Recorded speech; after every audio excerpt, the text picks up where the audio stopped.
So I got to SRI through the Coalition of Essential Schools.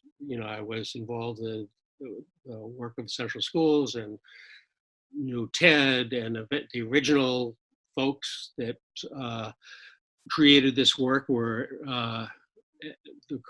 at the Coalition of Essential Schools and later at the Annenberg Institute, later NSRF, and finally ending up now, to my surprise, as 10 years as SRI. So I sort of go back in through the whole journey, and at different times I was been involved in different ways, but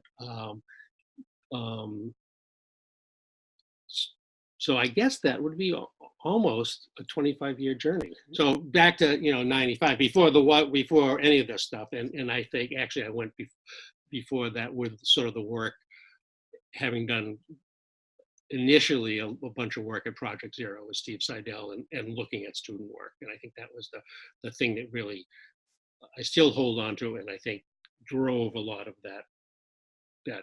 those 25 years. In 95, there was all this stuff about looking at student work and teacher development. I mean, it was sort of this giant stew of stuff swimming around, and it cooked for a long time. It cooked for a long time at the Annenberg and at NSRF, and finally, and it started to really get down, like a text rendering, I think, as we got into SRI. So, because part of the problem, like with at Annenberg or NSRF, is we actually sort of knew what we were about, but no one could really, like, everybody had their own personal articulation of it, which I think is understandable. But at the end of the day, I think what I want to know people to know about SRI is that we're about educational excellence and equity. I mean, it's about the mission statement. At the end of the day, I mean, a lot of work was put into that mission statement. A lot of people, as you can imagine, gave us feedback. And I think at the end of the day, that's what I want to talk about. I want to talk about educational excellence and equity. And I want to talk about the transformational learning part of it, because at the end of the day, I think in the school reform movement in general, we have underestimated how difficult that is.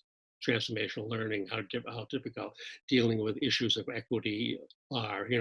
Like, we have districts that hire the equity person and then think that they've dealt with equity. This is how we do it on Tuesdays, to do something with the equity person.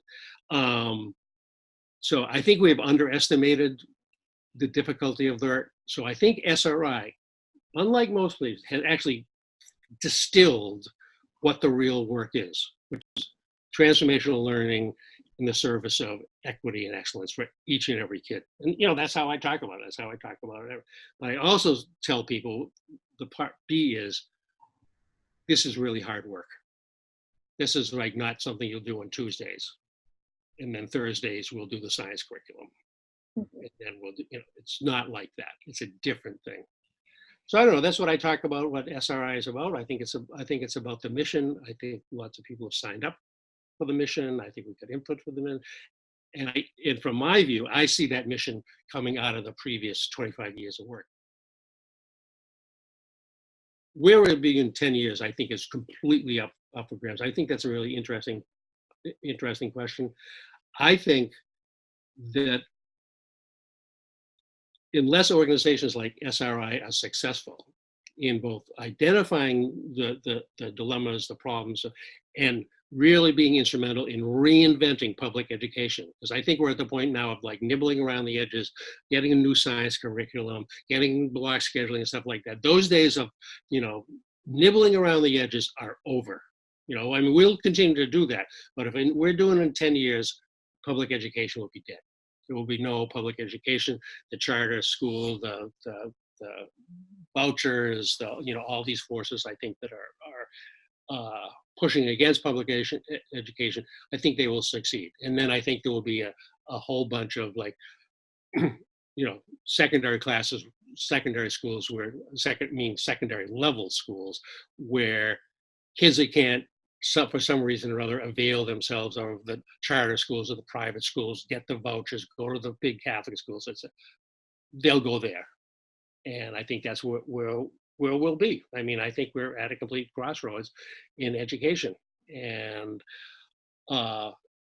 it's difficult work. It calls each of us to challenge ourselves, to challenge our own identities, to who we are, what we stand for.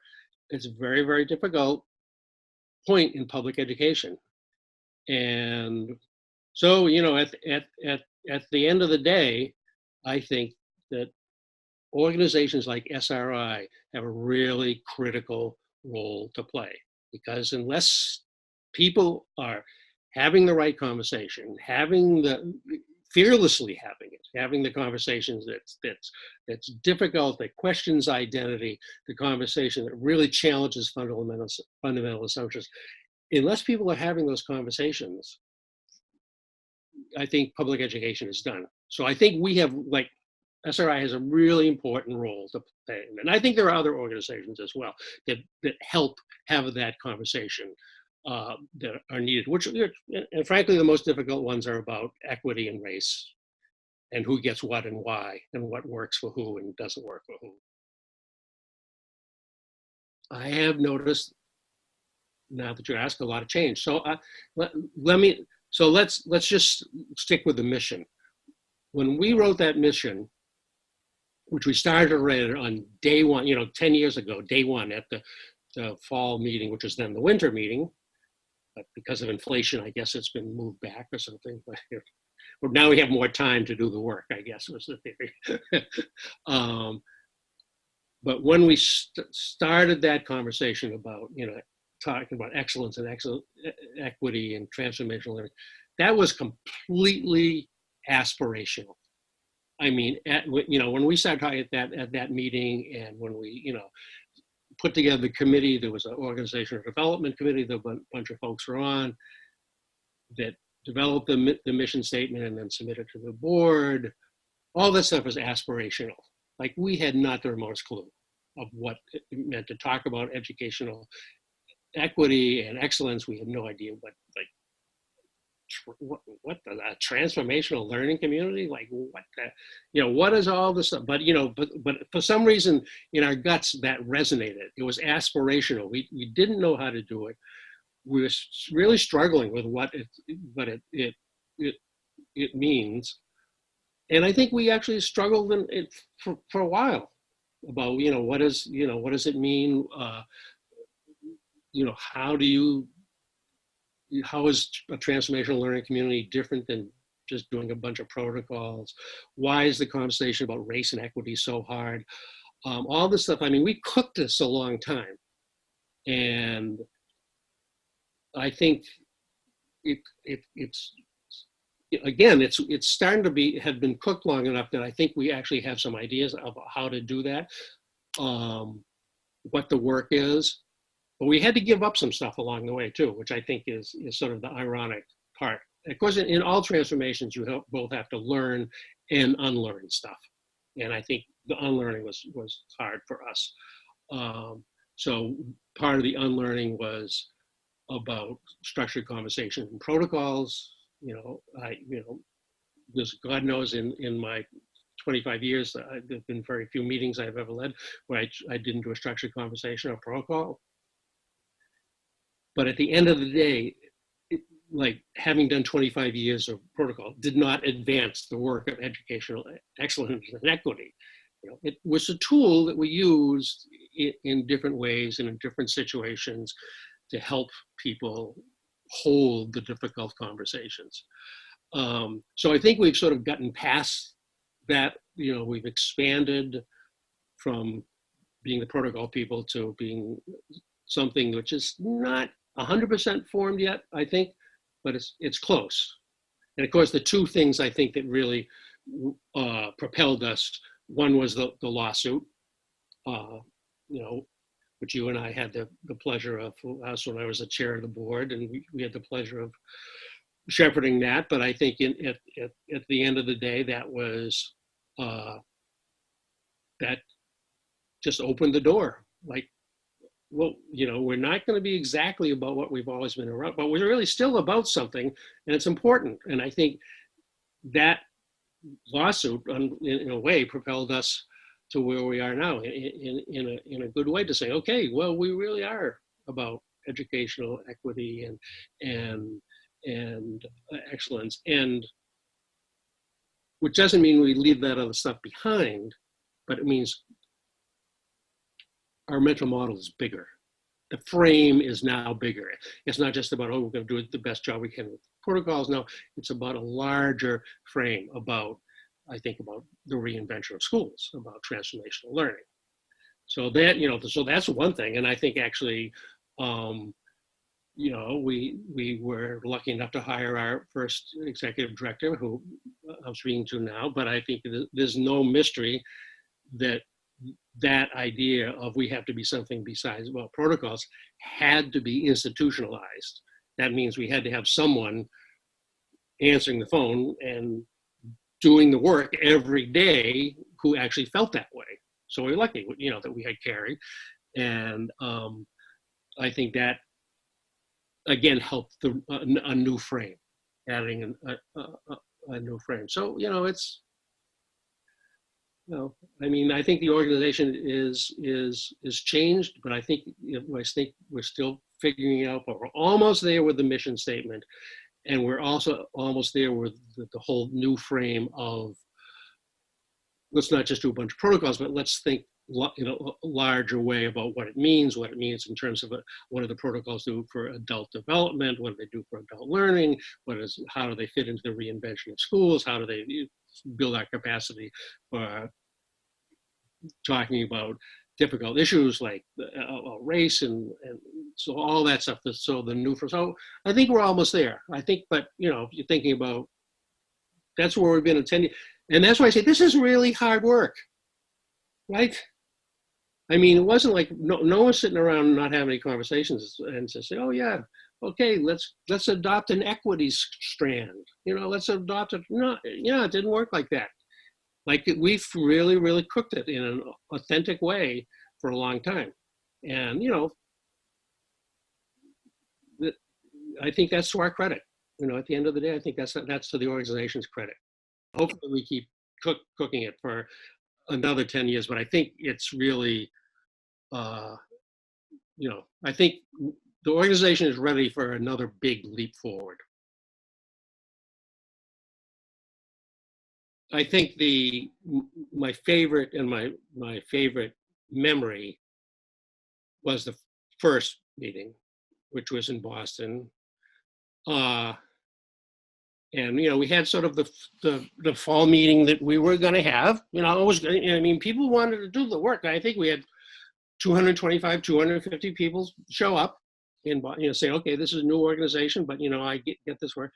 What my favorite moment was, so we had a meeting of the organization. I don't even know what we called it at that point. It was meeting of the organization, organization development, about, okay, what the hell are we gonna, we just had a fall meeting, but by the way, as an organization, we don't have a checkbook. We don't have paperwork. We're not tax exempt. We have no employees. And so my favorite moment is when, Frances Hensley stood up among all those people that came to that meeting, drew herself up to her, 5'1" height, and challenged people to say, okay, here's what we need. We need people to think about organization development, need people to think about fiscal stuff. We need people to think about there's no one but us in the room that is going to do this work. And people signed up and said, I'll be on this committee, I'll do this, I'll do this. And a year later, we actually were an organization.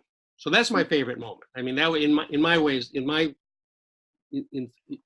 of thinking, that was the birth of the organization right then. Because up until that point,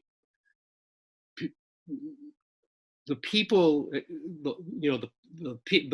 wasn't a board coming from NSR, it was Accountability Council and some people involved. But this was the first time, like, a large number of people got to say, yeah, this is the work I want to do, and I'm going to help you do it. And so that's my favorite uh, meeting, and it's in some ways it was like a tribute to Frances too. I think, you know, she may be 5'1", but people didn't want to say no either, which is nice that the 10-year one is in Boston. Mhm. Yeah, so that is a nice sort of full circle.